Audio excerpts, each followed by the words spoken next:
But give credit to the Rams, certainly Cooper Kupp. Here is Sean McVay on his star wide receivers performance last night. I think he has an idea of how well he's playing, but he is truly one of the most humble, special players I've ever been around. And he doesn't need all the accolades. I mean, I think it's great he gets his first Pro Bowl recognition. I don't know how he's not going to be a first-team All-Pro player. I think he's a legitimate candidate for a lot of awards, but he is about our team. You know, he's interested in leading the right way, making the plays that, that are instrumental and vital to the outcomes of really our team's success.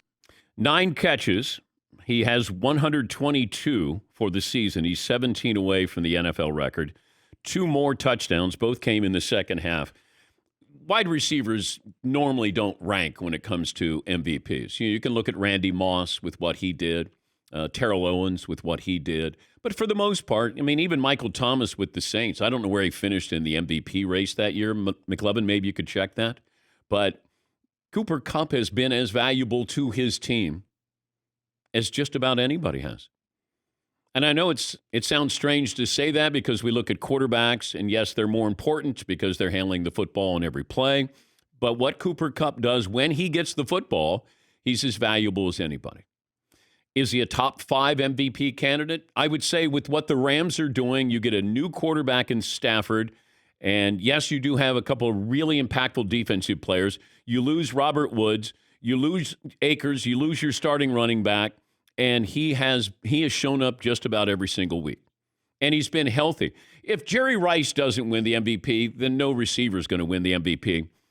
Joe Montana would get the MVP, not Jerry Rice. But Cooper Kupp has made Matthew Stafford better. Stafford makes some throws that Jared Goff wouldn't make, but Cooper Kupp has been as valuable to his team. And it's tricky because there's a lot of semantics that goes on when it comes to describing Cooper Kupp. Okay, he doesn't look like your prototypical great receiver. Why? Because he's white. I don't know how some of these, writers or analysts would have written what they would have written about Steve Largent. Because Steve Largent was unbelievable. He was unguardable. And you watched him and you go, I don't know how he's doing it, but he's doing it. I think we look at Cooper Kupp and you think, that's a cute story. He's kind of like Julian Edelman, right? He's 6'2", 210. He didn't go to a big college, Eastern Washington. But there's something about him that he is in big games, big moments. He plays really, really well. And these are impressive numbers that he has. But I think people are careful or trying to be careful in how they describe him because he's the most productive wide receiver this year. But then you'll get some analysts saying he's not the best receiver, or I wouldn't take him as the number 1 wide receiver. Okay. I'd probably take Devontae Adams. But Cooper Kupp, if you said my consolation prize is Cooper Kupp, I'm okay with that. Yeah, McLevin. All right, Michael Thomas won Offensive Player of the Year in 2019, but the MVP, remember, there are only 50 votes. Lamar got all 50 votes. That's why Russell Wilson's never gotten a vote for MVP, because there's very few voters. Yes, Paulie. It is fun. You could find the word, I looked up some Cooper Kupp definitions and descriptions, scrappy, tough. And Devontae Adams is also 6'2", 210. They're both listed at the same height and weight, but those are not the words used. I know. When we talk about your measurables, that's so important. Oh, man, he runs 4.3 40. Okay, there are a lot of guys. DK Metcalf is probably 10 times the athlete that Cooper Kupp is. Who do you want? You're taking Cooper Kupp. Chris Carter is a Hall of Famer.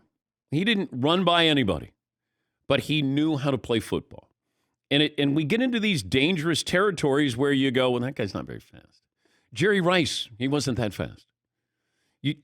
Larry Fitzgerald wasn't that fast. Not at all. No one ever said, man, Larry can run. Never said that. No one said that about Chris Carter. John Ross was drafted by the Bengals. I think that was a top 5 pick out of Washington. He could run really fast. Couldn't catch. You see this with a lot of receivers. It's, are you willing to make the tough catch?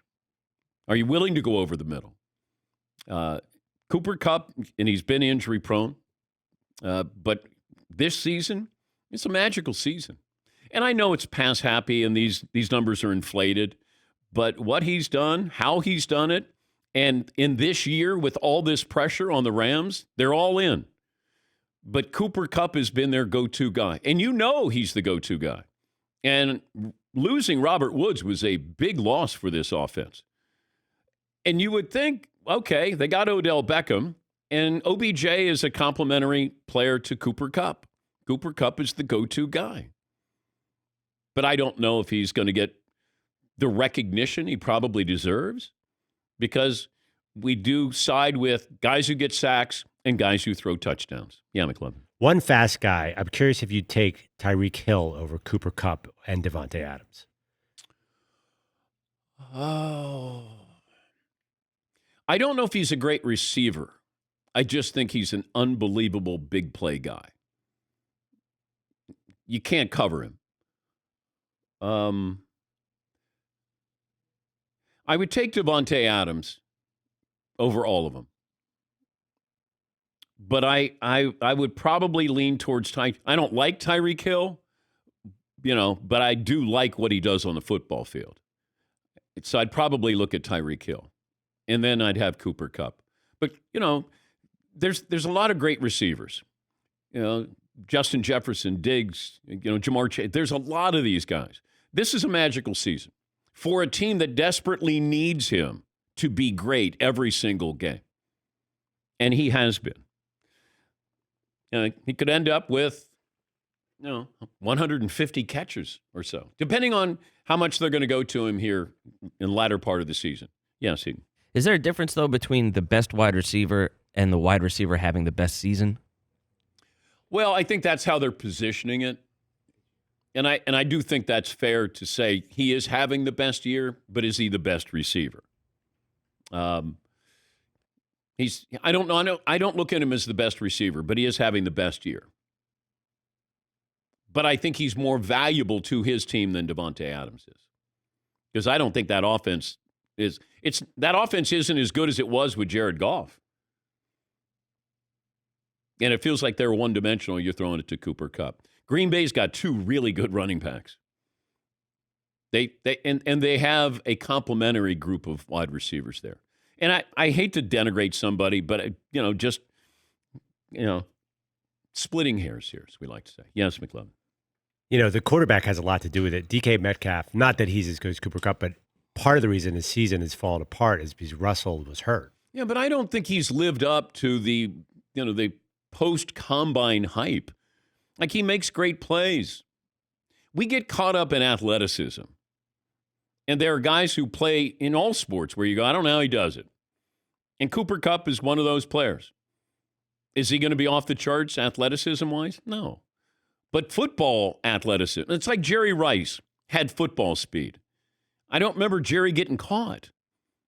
But, oh my God, he ran a 4.640. If he came out now and ran a 4.640, he's not a first-round draft pick.